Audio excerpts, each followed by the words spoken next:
દેશભરમાં આજે સૌ કોઈ 78માં સ્વતંત્રતા પર્વની ઉજવણી કરી રહ્યા છે ત્યારે રાજકોટ શહેર ડીસીપી ઝોન 1 તરીકે ફરજ બજાવનારા સજ્જનસિંહ પરમારને ઉત્કૃષ્ટ કામગીરી બદલ રાષ્ટ્રપતિ ચંદ્રક પ્રાપ્ત થયો।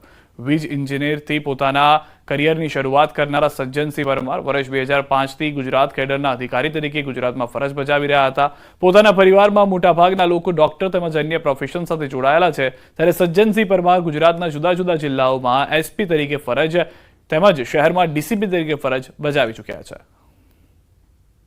15મી ઓગસ્ટ નિમિત્તે અમોને રાષ્ટ્રપતિ શ્રીનો medal for meritorious service award પ્રાપ્ત થયેલ છે।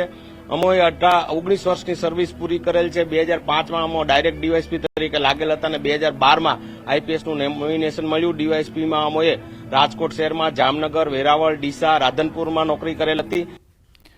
અમદાવાદના શાહીબાગ પોલીસ હેડક્વાર્ટર ખાતે 78માં સ્વતંત્રતા દિવસની ઉજવણી કરવામાં આવી। પોલીસ કમિશનર GS મલિકે ધ્વજવંદન કર્યું। હેડક્વાર્ટર ખાતે ફરજ બજાવતા પોલીસ કોન્સ્ટેબલ હિતેન્દ્ર વાજાએ ગોળી મારી આપઘાત કરવાની ઘટનાને પગલે મૃતકને શ્રદ્ધાંજલિ પાઠવવામાં આવી। પોલીસ કમિશનરે સાયબર ક્રાઇમની ઘટનાઓને પગલે સાવચેત રહેવાની પણ લોકોને અપીલ કરી છે।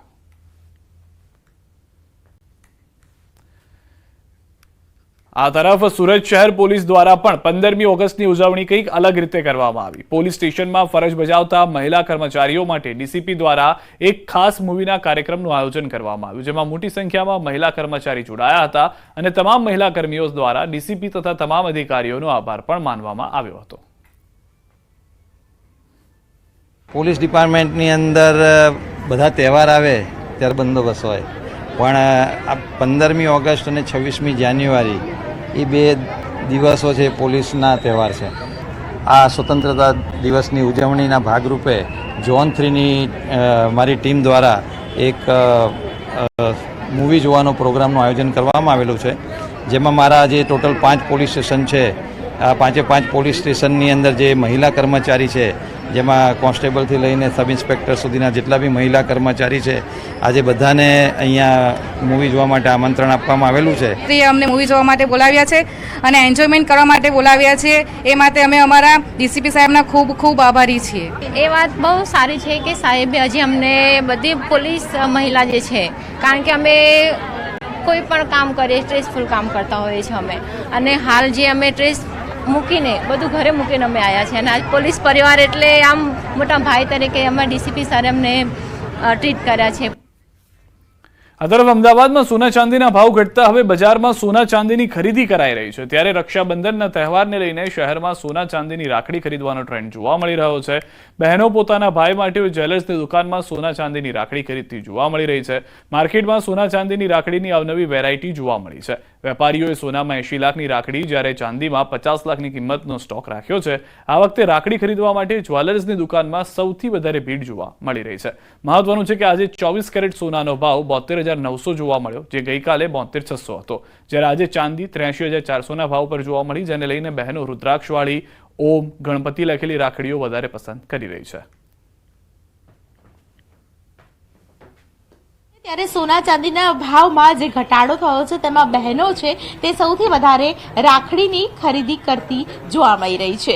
ખાસ કરીને માર્કેટમાં આ વખતે સોના ચાંદીની ખરીદીનો ટ્રેન્ડ છે એમાં પણ સોના ચાંદીની રાખડી ખરીદવી તે ખાસ કરીને બહેનો માટે ખૂબ જ મહત્વનું એટલા માટે કારણ કે આમ તો રક્ષાનું પ્રતીક એટલે રાખડી પરંતુ આર્થિક પરિસ્થિતિની અંદર પણ ખાસ કરીને ભાઈને મદદરૂપ થઈ શકાય સોના ચાંદીની ખરીદી કરી શકાય ને એ બાને ખાસ કરીને ઇન્વેસ્ટમેન્ટ થાય તે પ્રકારનો વિચાર બહેનોનો હોય છે અને આ પ્રકારના વિચાર સાથે બહેનો છે તેઓ રાખડી ખરીદવા આવી છે। આપ જોઈ રહ્યા છો ચાંદીમાં પણ અવનવા ટ્રેન્ડિંગ રાખડીની વેરાયટી જોવા મળી રહી છે જેમાં ખાસ કરીને રુદ્રાક્ષની જે રાખડી છે તેની સાથે આ વખતે બેલ્ટ પણ આવી ગયા છે। આ પ્રકારના બેલ્ટ છે તે માર્કેટમાં જોવા મળે છે કે જેમાં ચાંદીની ખરીદી કરનારની સાથે આ પ્રકારના બેલ્ટ છે તે રાખડી માટે લોકો પસંદ કરી રહ્યા છે। મારી સાથે ગ્રાહકો છે તેમની સાથે વાતચીત કરીશું। શું નામ છે તમારું અને રાખડી પસંદ આવી છે કે કેમ? હા ચોક્કસ પસંદ આવી છે। મારું નામ પારુલ છે અને હું ભાઈ માટે ટ્રેન્ડિંગ રાખડી લેવી હતી એટલે અહીંયા જોવા આવી છું। ઓકે કેવા પ્રકારની રાખડી તમને વધારે પસંદ છે અને શા માટે? રુદ્રાક્ષ બહુ પસંદ છે કેમ કે કોલેજ જાય છે તો રુદ્રાક્ષને બ્રેસલેટ જેમ પહેરી શકે એટલે। અચ્છા અને માત્ર ચાંદીની ખરીદી કરશો કે સોનાની? ના બંનેની જોઈશું, જે પણ ગમશે ખરી. અચ્છા, તમારો શું પ્લાન છે? ચાંદીની ખરીદી, સોનાની ખરીદી, શા માટે રાખડી આ પ્રકારે સોના ચાંદીમાં ખરીદી રહ્યા છો? ખરીદી કરવાનો મેઇન આશય એ છે કે ચાંદી ને સોનું એક જાતનું ઇન્વેસ્ટમેન્ટ ગણાય છે. હા, બરાબર છે. આમ ભાઈને આ રીતે આપીએ તો એમને આ આર્થિક રીતે એમને એક હેલ્પ થઈ જશે. આગામી દિવસોમાં કે આગામી વર્ષોમાં ગોલ્ડ અને આ ચાંદી નો ભાવ વધતો જવાનો છે. હા. એટલે આ એક જાતનું લેડીઝ માટે એક ઇન્વેસ્ટમેન્ટ છે. મારી સાથે ખાસ કરીને જ્વેલર્સના માલિક છે, તેમની સાથે વાત કરીશું. કિશોરભાઈ સોની, કિશોરભાઈ શું કહેશો? કેવા પ્રકારની રાખડીનો ટ્રેન્ડ છે? કેટલી ખરીદી થઈ? ખાસ કરીને રાખડીની સોના ચાંદીની ખરીદી કેટલી થઈ? સોના ચાંદી રાખડીનું વેચાણ ગત વર્ષ કરતાં આ વર્ષે ઘણું સારું મનાય છે, કેમ કે ચાંદી અને સોનું, ચાંદી એક તો આરોગ્ય માટે ઘણી સારી હોય છે, તેને પહેરવાથી શરીર સ્વસ્થ રહેતું હોય છે એવું જૂની માન્યતા ગણાય છે, અને એક ઇન્વેસ્ટમેન્ટ બી સારું ગણાય છે કે સોનું ચાંદી એક ઇન્વેસ્ટ કરવું એક મતલબ બેસ્ટ ઇન્વેસ્ટ છે આવનારા દિવસ. એક મોટા સમાચાર મળી રહ્યા છે સુરત દરિયાને લઈને, કારણ કે એવા સવાલ હવે ઉભા થઈ રહ્યા છે કે શું સુરતનો દરિયો કિનારો જે છે તે રામ ભરોસે છે? સુવાળી બ્રિજ પરની ચોકીમાં લાગ્યા છે તાળા. દરિયા કિનારે હજારો લોકોની હાજરી જોવા મળી રહી છે. આજે જાહેર રજાના દિવસે હજારોની સંખ્યામાં લોકોની હાજરી છે.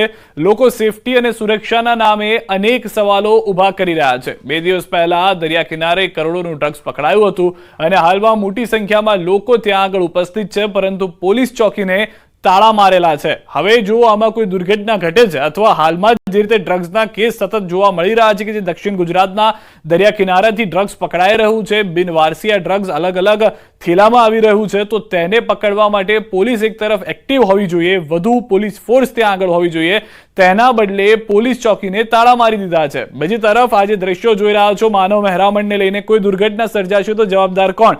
વધુ માહિતી મેળવીશું કીર્તેશ પાસેથી. કીર્તેશ, કેટલું મહત્વનું છે અત્યારના પોલીસ ચોકી બંધ હોવાને કારણે દુર્ઘટના થવું અથવા તો તેને લઈને જે ડ્રગ્સના કેસ છે તેમાં કંટ્રોલ કરવું?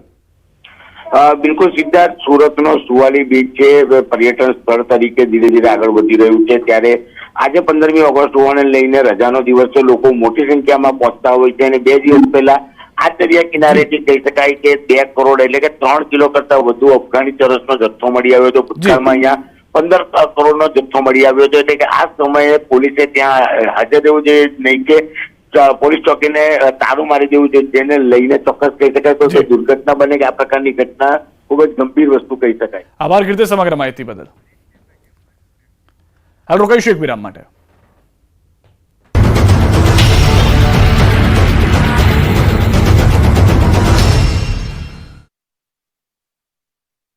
ધોધમાર વરસાદ વરસ્યો. ધોધમાર વરસાદથી પાટિયા ગામે બજારોમાં ધસમસતા પાણીના પૂર વહેતા થયા. રસ્તા પર પાણી ફરી વળતા વાહન ચાલકોને હાલાકી.